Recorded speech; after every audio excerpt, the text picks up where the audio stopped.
C'est un témoignage rare que vient de faire l'une des plus grosses vedettes du monde du tennis.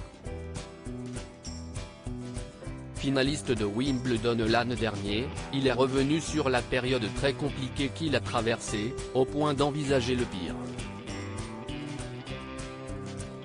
C'est le genre de témoignage que l'on entend assez rarement, mais qui décrit bien la détresse psychologique dans laquelle peuvent être plongés certains sportifs de haut niveau.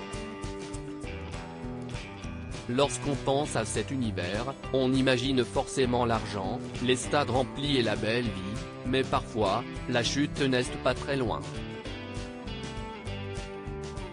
Récemment, Lucas Pouille s'est exprimé sur les moments sombres qu'il a traversés récemment. J'ai commencé à avoir un côté plus sombre et à entrer dans une dépression qui m'a amené, après Roland, en Angleterre, à dormir 1 heure par nuit et à boire seul. J'étais dans une sale phase. Et j'ai pris la décision de dire stop. Sinon, j'aurais fini à Sainte-Anne, chez les fous, témoignait-il dans l'équipe. Une prise de parole forte dans un monde où la santé mentale des athlètes reste encore un sujet tabou. Le Français n'est pas le seul à s'être ouvert publiquement sur les problèmes psychologiques qu'il a pu connaître dans sa carrière.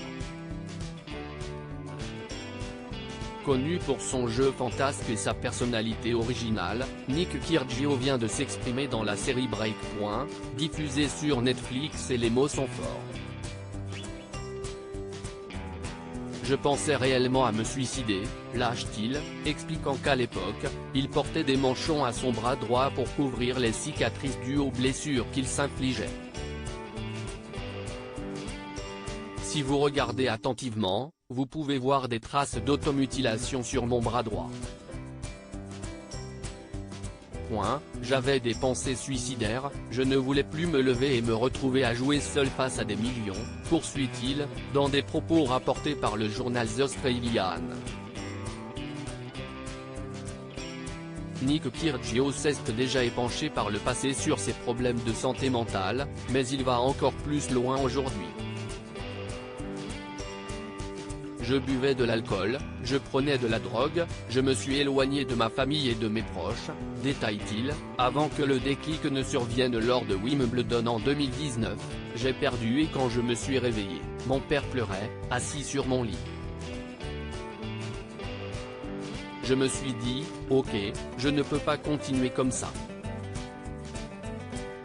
J'ai fini dans un service psychiatrique à Londres pour régler mes problèmes. Depuis, Nick Kyrgios s'est bien remis.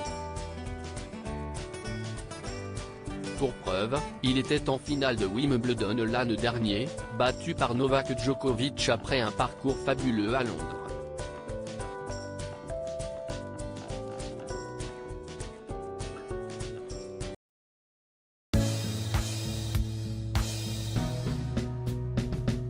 But there's oft times through the rough times I think